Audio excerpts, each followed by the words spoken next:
Well, we're getting ready, so waiting for the signal. Welcome everybody to a walk in our shoes. In my shoes, this is a program where we are bringing professionals from right here, our city in Columbus, Ohio, and we bring you the best of Columbus, so you can learn and get a taste of different careers and job opportunities that might be available for you. Today we have a very special guest, and I'm very excited to have with us Kyle Preissner. Did I say it right, Kyle? Close enough is Preissner. Hey, Preissner. everybody. Yes. Thanks for having me. Kyle, it's great to have you. And we thank you so much for your Well, time. absolutely. Thanks for having me. Yeah. So, Kyle, you're currently a pilot for Southwest, and you are stationed here in Columbus, Ohio. Is that correct? Partially correct. So I am with Southwest Airlines.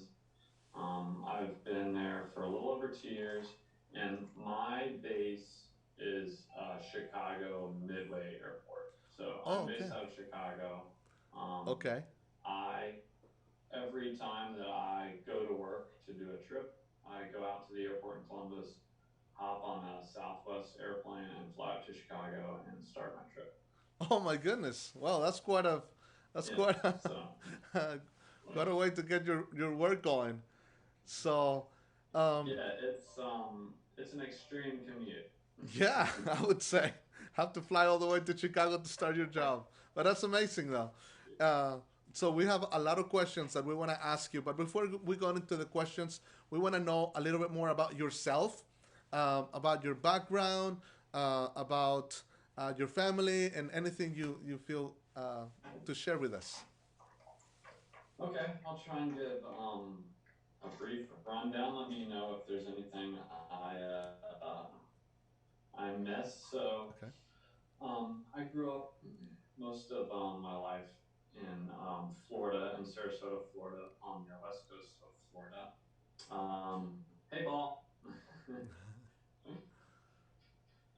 My parents do still live down there.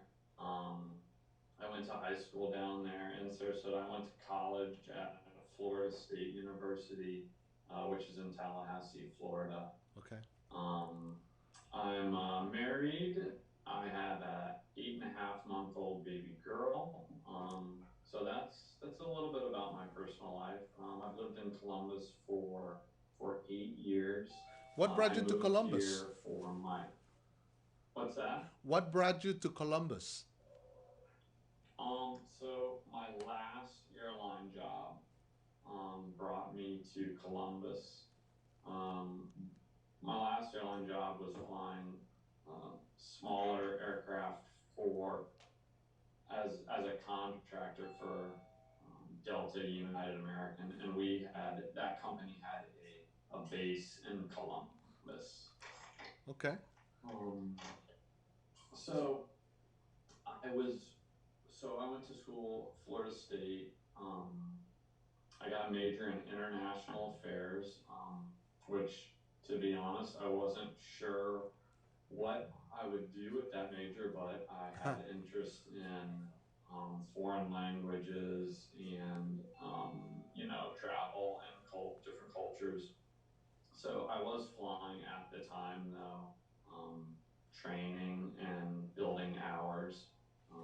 So I got a job flight instructing in Tallahassee, Okay. and that's kind of a common um, career path for someone who wants to fly for an airline.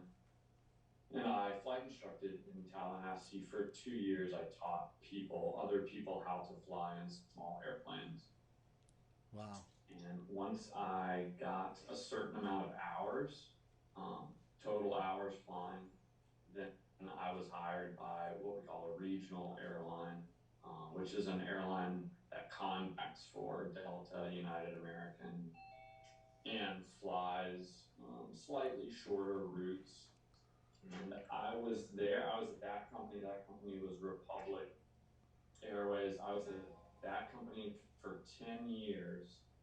And then I was hired by Southwest in January of 2018. and that's where I've been ever since. That's amazing. Well, that's an incredible journey from Florida and different companies, and now here in Columbus. That's incredible. Now, for a lot of our audience is younger people, and some of them have the desire to be like a pilot. But can you tell us a little bit what a day to day looks like? What is like a regular day for you? Sure. So my trips that I do when I go to work to fly, typically my trips are 3 days long. Okay. It'll be two nights, 2 nights away from home, and 3 days of work.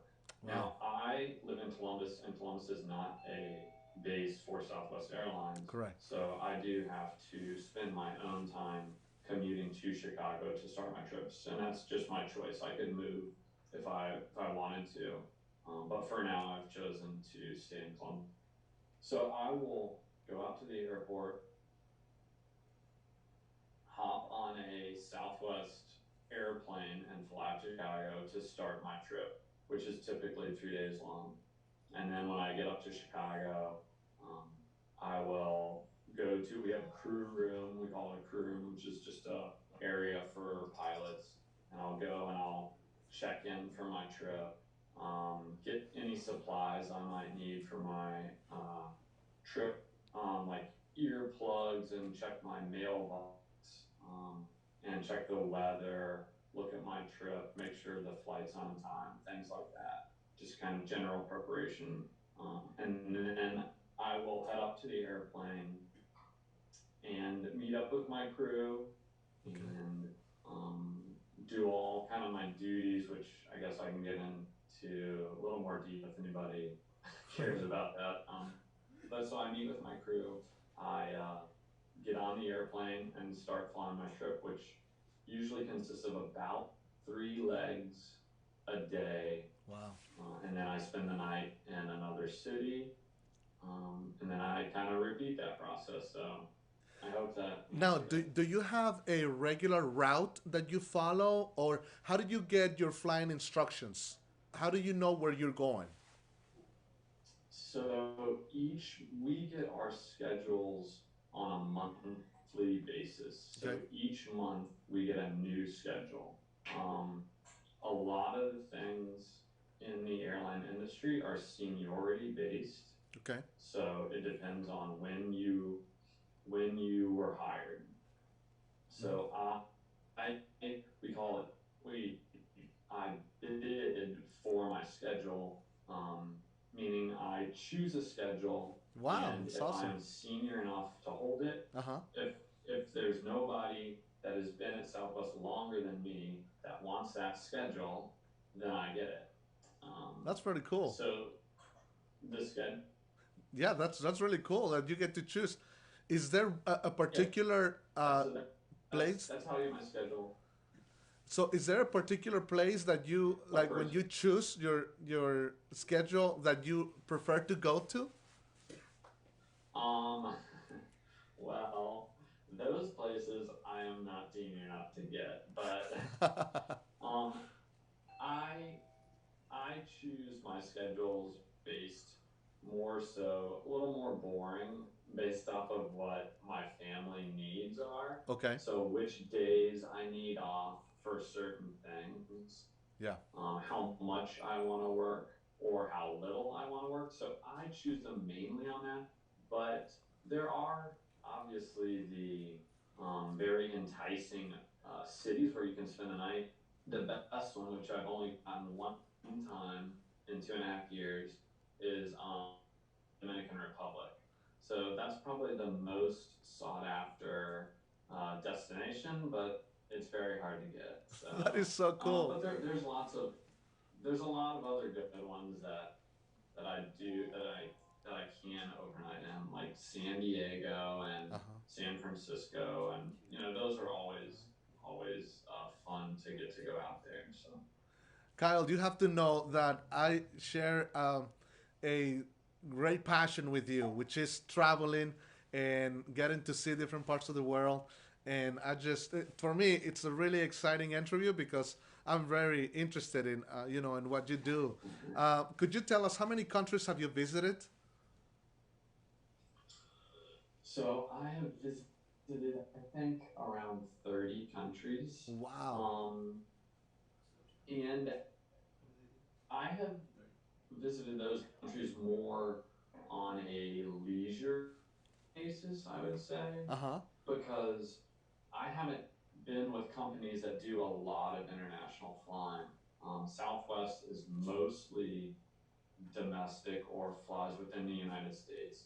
We Hmm. do Hawaii and Mexico and Caribbean. So most of those countries that I have visited have been leisure, and I have gotten or been able to travel to most all of those places because of the benefits that I get As a from pilot. working for Could you tell some of our youth, just to give them an idea, what are some of the benefits that you get by working for an airline? Yeah, I would say the benefits are probably one of the biggest draws to an airline. Obviously, the one that comes to everyone's mind is flight benefits. Uh-huh. So you can fly to anywhere, mostly anywhere in the world, and you pay a minimal amount, and it varies airline to airline. Um, so, like Southwest doesn't fly to Europe, so but we do have agreements with other airlines. So, so we pay, and we can fly to the places that Southwest Airlines does not fly. So I think that's the biggest benefit. Um, Obviously, you do have a schedule that's very different than a normal 9 to 5 job. I don't know if this is considered a benefit, maybe just one of the advantages, or it could be a disadvantage, but just something different about the job. Uh-huh. So you do have a lot of flexibility with your schedule. You may have a trip on a Monday, Tuesday, Wednesday, but if you have things and you want to move it to Wednesday, Thursday, Friday, or different days, that is a lot of the times an option. Um, what other benefits can we think of? Be in the world, having a cool window, box view. So I think the flying benefit is probably the most unique. Yeah. And me and my wife have definitely taken advantage of that benefit. So we've been very, very lucky in that sense. That's awesome. Uh, so, Kyle, we all are facing this COVID-19 situation. We're all going through that. How did this affected your career? As all of us have been affected in different ways, but for a pilot, how did this affected your career when all of this began to happen? Yeah, obviously, travel is way down. We are flying nearly empty airplanes, and our company has cut at least 50% of their flights Wow. as far as losing my job or being furloughed. That is something that, is a possibility in the future. I don't know in the near future, but I got my fingers crossed. So Yes. Well, we hope that none of that happens. So, I want to ask you about now. We're going to be getting questions, and questions are coming in. So, Robert is going to be helping me if we have any questions, and Vector and David, if they'll let me know, and then I'll stop and ask you the question. But I do have a question for you. So, being a pilot is a huge responsibility because you have so many people jumping on board of your plane, and ultimately you're responsible for their lives. And do you feel that? How does that make you feel?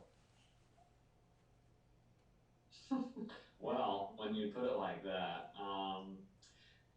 I think when you do it on a day-to-day basis, it doesn't take on such a dire tone. Yes, But there are I know. certain there and aviation is incredibly safe. Commercial aviation is incredibly safe. So we do have the statistics on our side. Um, we have amazing training. Hmm. We have amazing safety protocols and safety training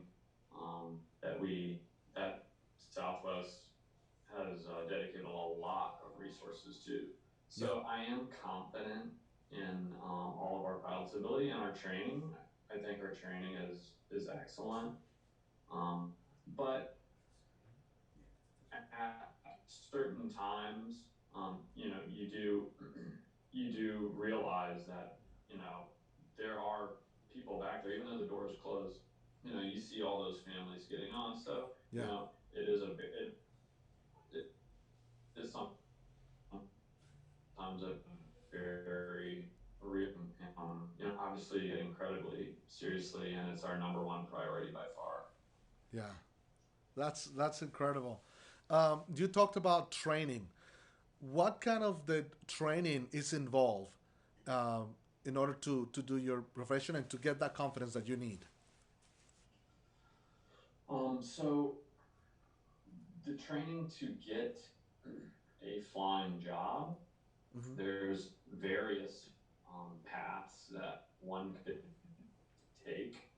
Um, I'll go over the main ones, I guess. I went through the what we call the civilian path, where I went out to the airport, started taking flying lessons in a very small airplane, um, got more and more hours and took additional tests and did additional training, and eventually built up enough hours to become a flight instructor. And then that kind of increased my hours and uh, made me a candidate for getting a commercial airline job. So that is one route. Civilian, which is basically just going to the airport and taking flying lessons. Another main route is the military. Okay. I would say about 50% of the pilots pass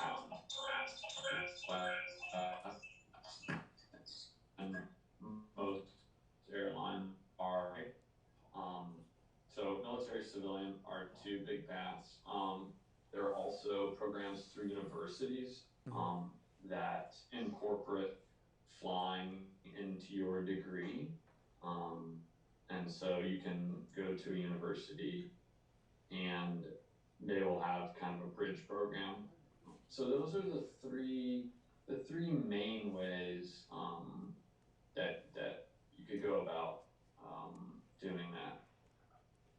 Okay. Cal, did you always knew you wanted to be a pilot? I would say from about the age of 16, which is when I started. Hmm. That's when I took my first lesson. My grandfather was an airline pilot. Oh wow. Back, I think he started in the 40s. Um, and he retired in the 80s. So he was an airline pilot. Several family friends were also airline pilots, so I did have a lot of exposure to it, That's which terrific. is what where I got the idea and the exposure to it. So as soon as I took that first flying lesson, Uh-huh. I was absolutely hooked.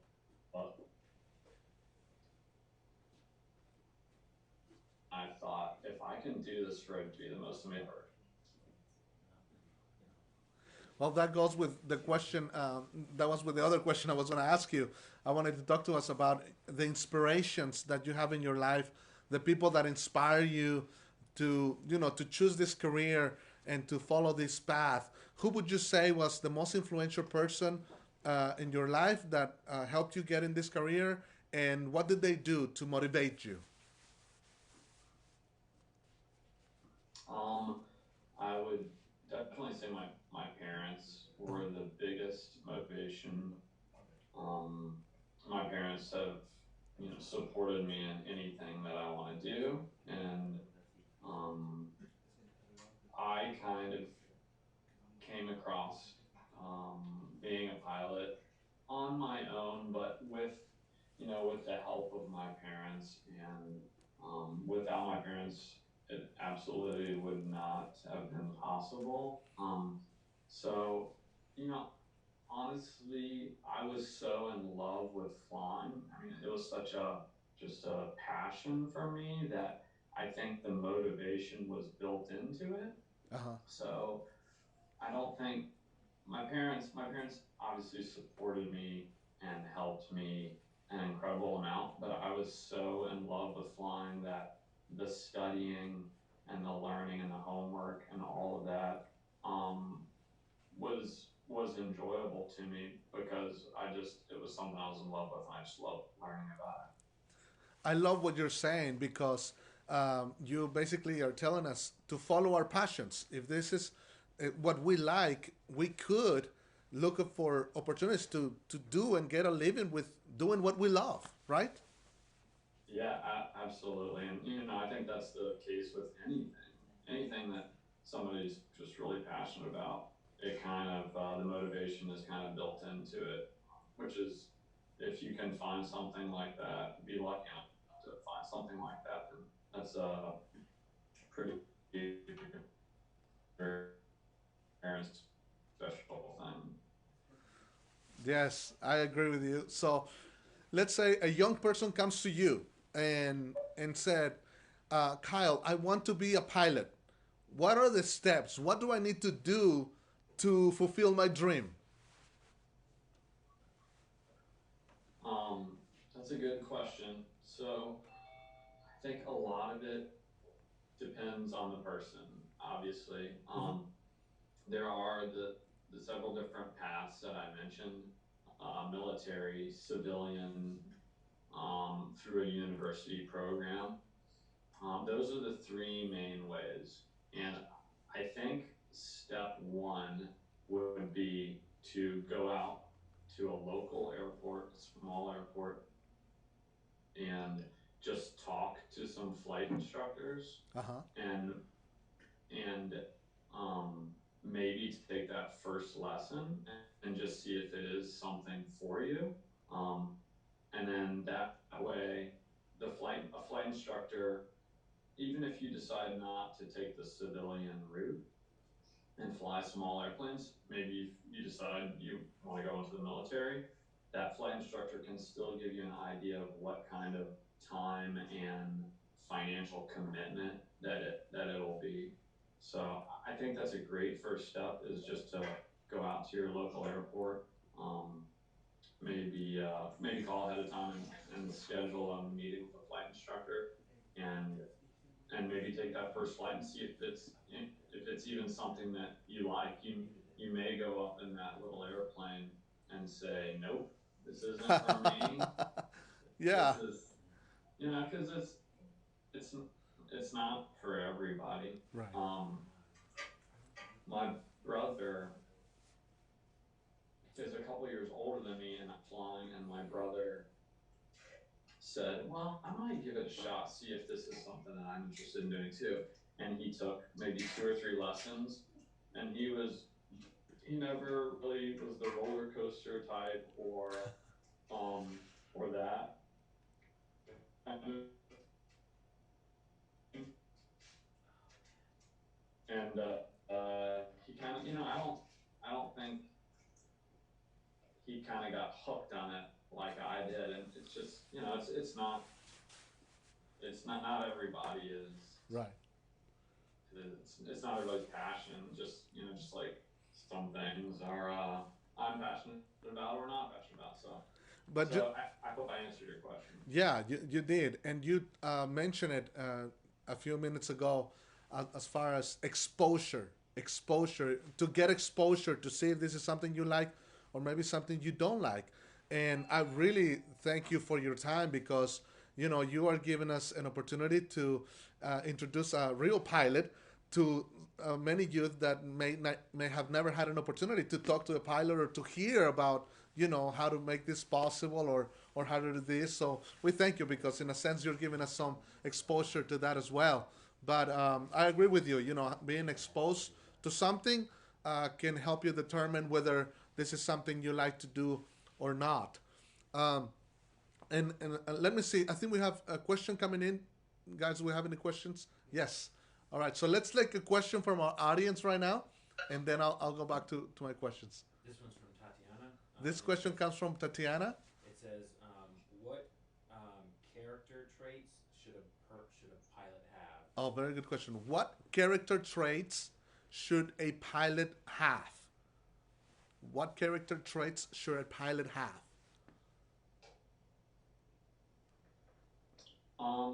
Yeah, that's a really good question. I think maybe people think of pilots in the stereotypical sense, or like like very military, very like confident and I don't know, maybe even macho. But I will tell you that I have flown with all different personality types of pilots, and each pilot that's a different personality. It's very interesting because they handle situations kind of in their own way. Um, Now, you do have to have some of the things that kind of are necessary just to do the job, like decisiveness and confidence Yeah. in what you're doing. But no two pilots are alike. Um, some pilots, to want to talk to every passenger and be very friendly. Some just want to be in the cockpit and do their job, and they're a little more. So there's a wide variety of personality traits, and I would say while there are traits that are beneficial, like the ones I mentioned, um, you know, those can also kind of be honed during training. You kind of learn how to how to uh, how to do your job with those traits. But there's such a wide variety, Is there a and sense people of handle things. is there a sense of adventure in all of this? Like, do you have to be an adventurous kind of type of person? Um, that's a good question. Again, I think maybe a touch of it, Yeah. but like I said, I've flown with people of all different personalities. Um, I definitely wouldn't characterize it as like a daredevil job. Uh huh. Um, I I mean, think there's a you little bit of you do have adventurism to in it, be, but 20 to I thirty think thousand it's not. feet above the ground. Sorry, I What's didn't mean to that? cut you off. I said you do have to be 20 to 30,000 feet above ground. So, Yeah, but I'm not jumping out of this airplane. I'm sitting in it, so. yeah.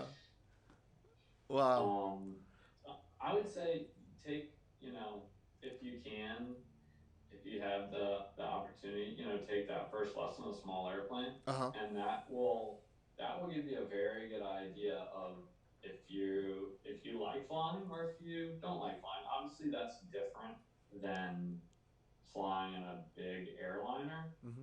but that's where a majority of the training is going to start is in a smaller airplane. What would you tell somebody who is afraid of flying? Um, I can completely understand why someone would be afraid of flying. It's kind of that not being in control,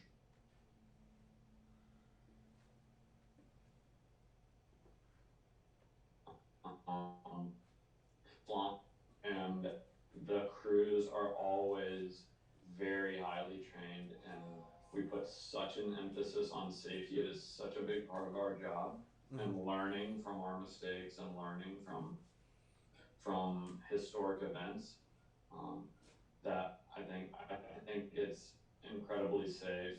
Um, I put my family on airplanes all the time, and I fly, you know, 20 legs a week. So, Wow. Wow. What's the farthest or what's the longest flight you've ever taken?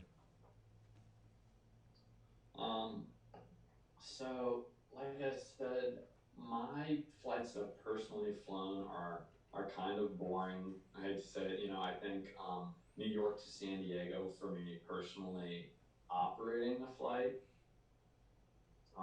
In me and my wife's leisure time, we have been to South Africa. That was Wow. 16 hours, but that was 16 us hours. us sitting in the back. So not as exciting as me flying it. But yeah, I've flown across country. That's been my personal longest flight. That is so cool, though. You cross the entire. How long does it take to fly from New York to San Diego? It's about 5 hours. Okay, that's incredible. 5.5. It depends on the winds, but yeah. Now, can you control the speed of Yes, the sir, you know. plane or how fast you can go or slow down the plane a little bit? Yeah, we do. We are always scheduled for a particular speed Okay, because things can, if we have a lot of wind behind us, that will make us go a lot faster. Therefore, we can go without, that will make our time shorter, so we can go slower to save fuel. And then vice versa is true if we're flying into a really strong wind, uh-huh. then we need to go faster to make sure we stay on schedule. So yeah, we can determine the speed. That's awesome. That is awesome. Now, what's some of the scariest things you have ever witnessed in your job? Um, that is the I go into my wife's kindergarten class every year and talk to them, and that is always like the number one question. S- uh, I try not to have scary memories, and I would like to think that I'm not scared when I'm in those situations, but I have had situations that are slightly more stressful than others, I would say, Okay, such as when you're going into a busy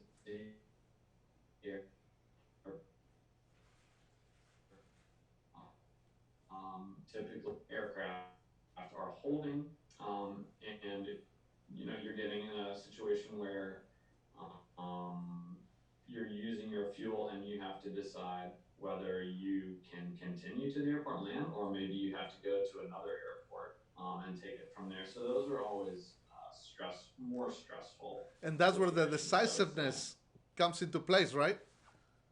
Yeah, absolutely. Yeah, you really have to make a decision and stick with it. And you have to make that decision like 20,000 feet above the ground. That's interesting. that, yeah, we're always at that, so that's not too much That problem. is. How important is the weather for you? How important is for you to check the weather every day? Um, I mean, weather obviously plays a big part in our day-to-day operation. So that is just a routine that we do before and during every single flight. We have a lot of technology, obviously for weather that help us out. We have radar. Now with iPads, we use iPads and we can get live radar of the country and of the areas and different reports from different airplanes about turbulence.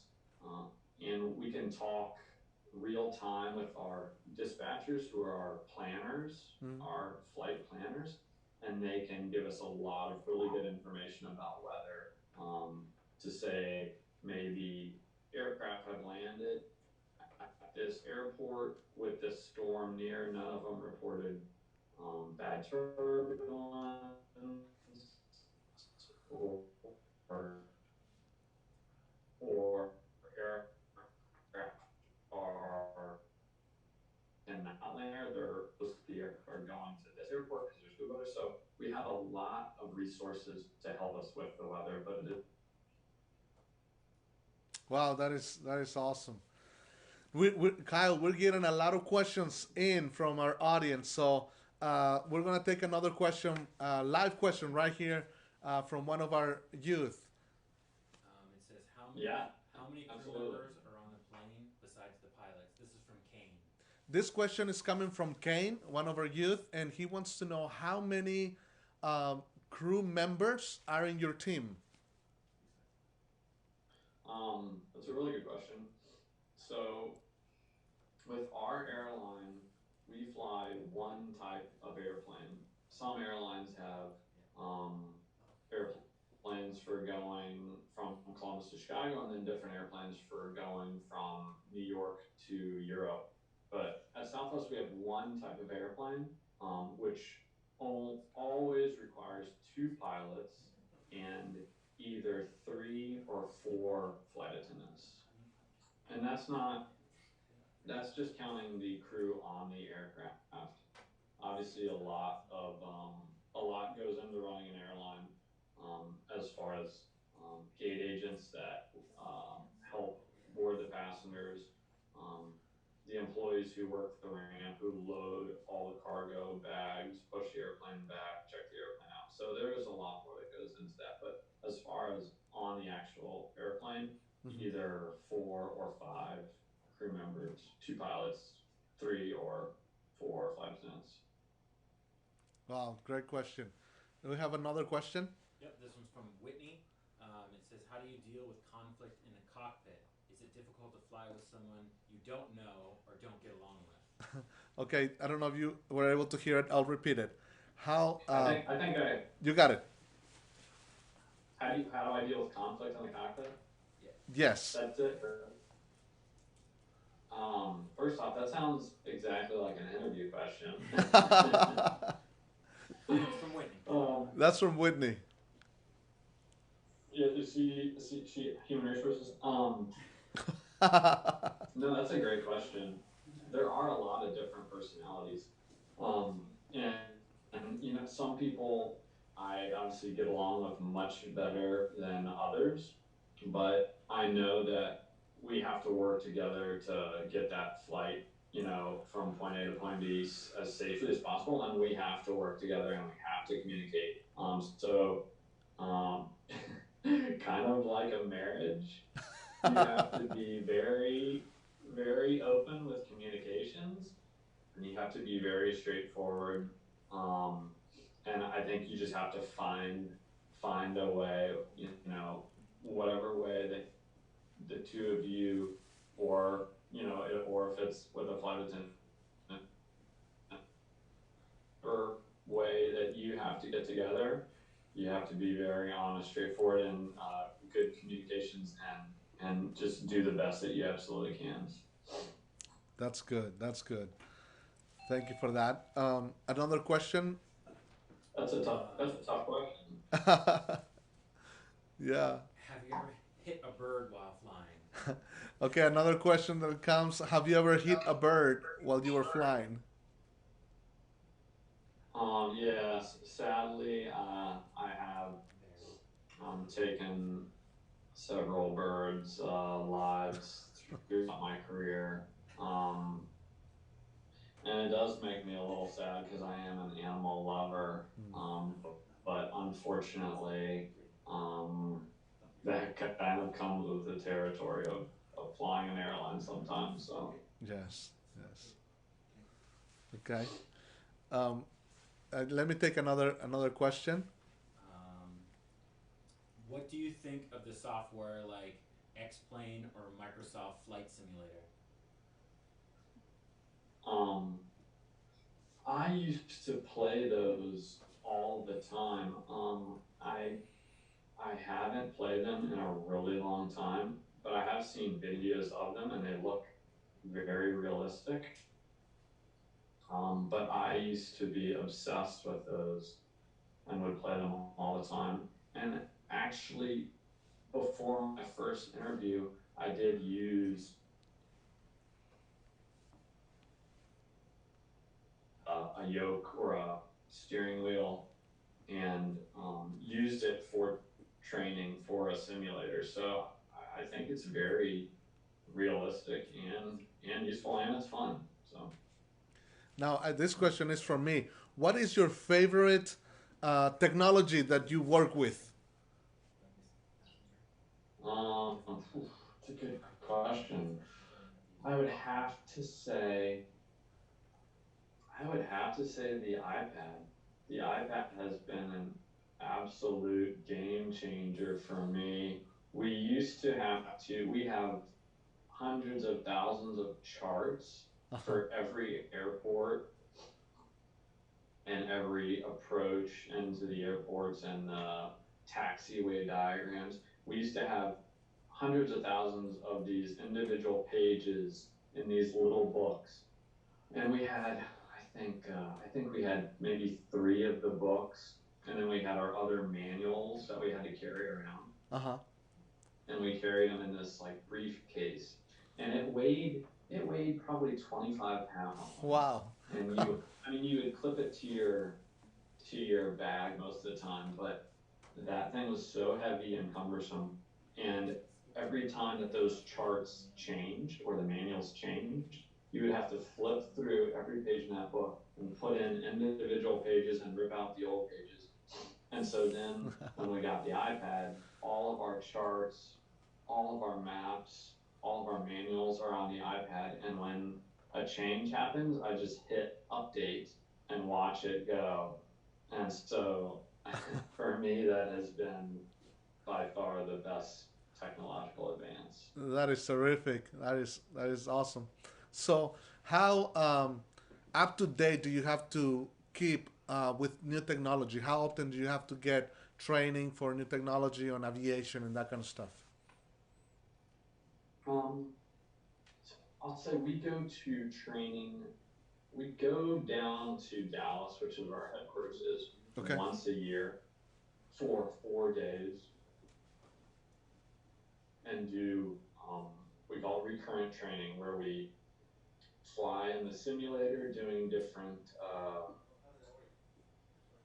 training exercises, and we are in the classroom also.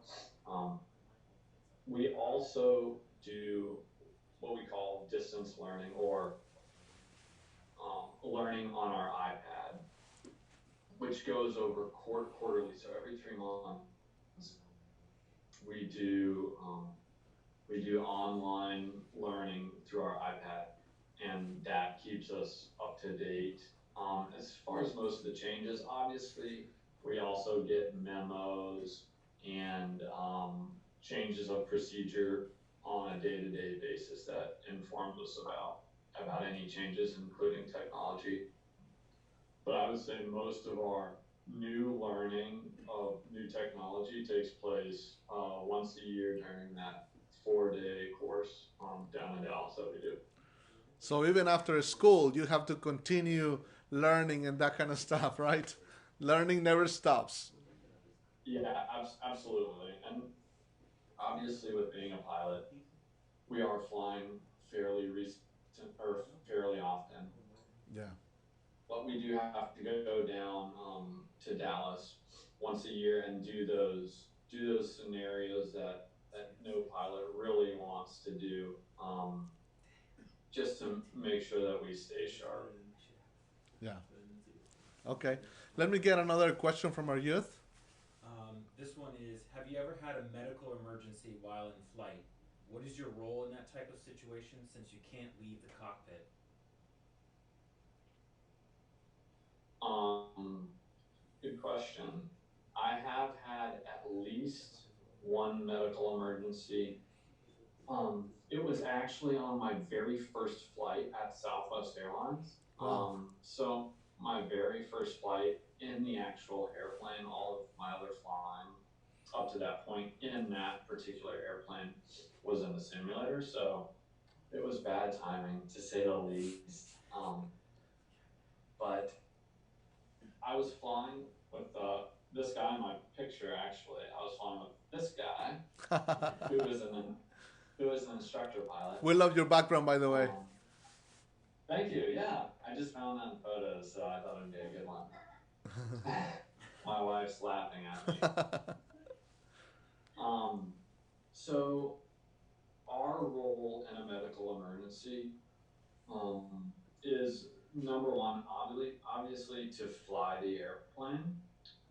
A big part of handling a variety of situations for pilots is not being distracted by outside things and and just flying the airplane safely because it is easy to get distracted when something a medical emergency is happening.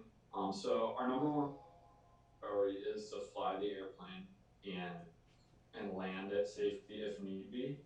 But um, almost, almost just as importantly is can we have to talk to somebody who are dealing with a medical emergency.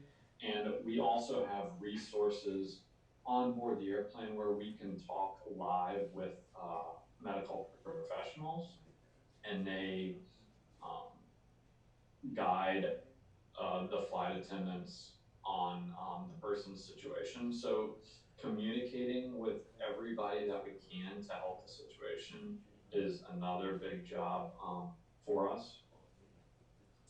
Um, so communication and using all of the resources at our disposal. Um, and like I said, number one and most important is flying the airplane safely. Okay, that's important. Good question. Let's take another question from our youth. Do you fly while asleep? Did you hear that one, Kyle? Well, can you sleep? Do you fly while you sleep? Is that how they worded it? Yes. Do I? I don't think he means do I have dreams of flying? I think he means do I sleep while I'm flying? Um, no, we're not allowed to sleep while we're flying. I mean, it may sound like a funny question, but I believe that there are some foreign carriers that do allow one of their pilots to take short naps. Hmm. And there's a lot of circumstances with that also. Like the other pilot has to have an oxygen mask on the entire time, or there's stipulations which I'm not overly familiar with, but um, no no companies in the U.S. that I'm aware of allow one pilot or both pilots to sleep. All right. So if you like to sleep on the job, this is not a job for you, probably, right? Yeah, probably not Yeah. any job, but yeah, being a pilot included in that. Yeah. Yeah. All right. Two more questions. We have two more questions. So, with a pilot and a is there a difference between a pilot and a co-pilot? Do they pay attention to different things or the same things, or what's the difference between a pilot and a co-pilot? That's a good question. Good question.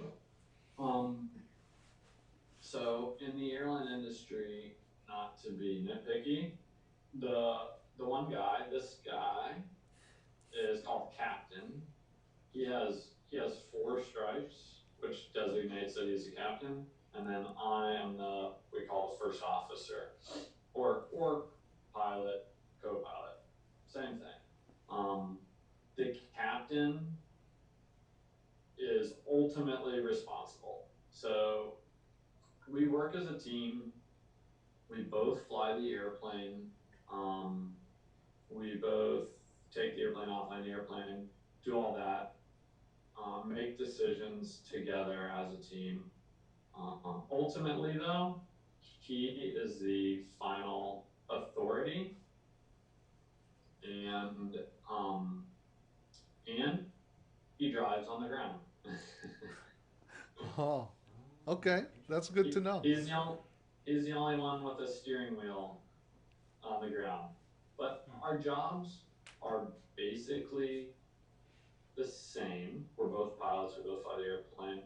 He, for lack of a better word, he is just more in charge. He kind of runs the show. Okay. Very Is good he the one question. that goes over a loudspeaker before you take off? Is he the one that goes over the loudspeaker before you take off? So it depends on, I think that varies from airline to airline, Uh huh. but we both talk over the loudspeaker at Southwest. Whoever is actually flying the airplane on that leg, because we alternate who flies each leg. Okay. So at Southwest, whoever is flying the airplane that leg will do um, the pre-departure announcement. Yes. Um, so we trade off, but I know my last airline, as the captain, I would do all of the pre-departure announcements, and the first officer would do some of the ones where you're coming into land, and they say we're 100 miles out. The weather in New York is this and that. Um, Thanks for flying. So yeah. Awesome. Awesome. One more question coming from our youth. Would you love to see your children becoming pilots? Um, that's a good question. Um, this is gonna sound, maybe this will sound cliche, but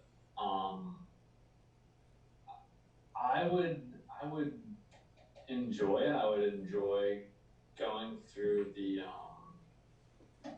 the process of being a pilot, becoming a pilot with my daughter. I would love to see her love it as much as I do, but obviously I want her to do what makes her the happiest. So I think that's the right question, Kyle. Let them do what they good. So, well, this has been really good questions. I want to thank all of the youth who have been submitting these questions, and if there are more questions coming in, we'll write them down and we'll get you some answer. But we'll reach out to Kyle later on and we'll get him to him. And but we're really appreciative of Kyle of your time. We thank you so much. This has been a lot of fun. I hope you enjoyed it as yeah, well. yeah. Thank you so much for having me. It was a pleasure. The questions were great. I enjoyed answering them. I hope you like Um, that one too. just one other thing I did want to add. Yes, please. You know, if if someone is interested in a career um, in the airlines, and maybe being a pilot isn't, maybe they take that flight and they're like, I just don't really like that. There are lots of great careers in the airlines, um, doing a variety of things, and you can still get those fun airline benefits of flying for free. So just to like you said, exposure. There are a multitude of jobs with airlines that are all great jobs, and it is, it can be a great industry to work in. Uh, So thank you so much for your time. I really did enjoy it. Good, Kyle. Thank you so much for your time, and you have given us a lot to think about, and we have learned a lot, and we really appreciate it. We send greetings to you, your wife, your kids. Thank you so much for being with us, and thank you everyone for watching A Walk in My Shoes. We're looking forward for next Wednesday. Please come back and join us as we have another professional from Columbus. Who's our next guest? We have a Marine. We have a Marine joining us for next Wednesday, and Oh, we're looking forward to that. And Kyle, maybe we can get you back in the show because I still have a lot of questions, and you were really a great guest with us. So thank you so much. Yeah, absolutely. And I'm more than happy to email. So if if anybody wants to email me and ask me questions, I'd be happy to respond. So Thank you. Kyle, KYLEP 4444 at gmail.com, or you may have my email hopefully to forward. So thanks again, and I'm happy to answer any other questions. All right. Well, thank you again, Kyle. We appreciate you, and we hope you have a great rest of the day and great next trips ahead for you. Thanks a lot. All right. We'll talk to you later. Bye bye.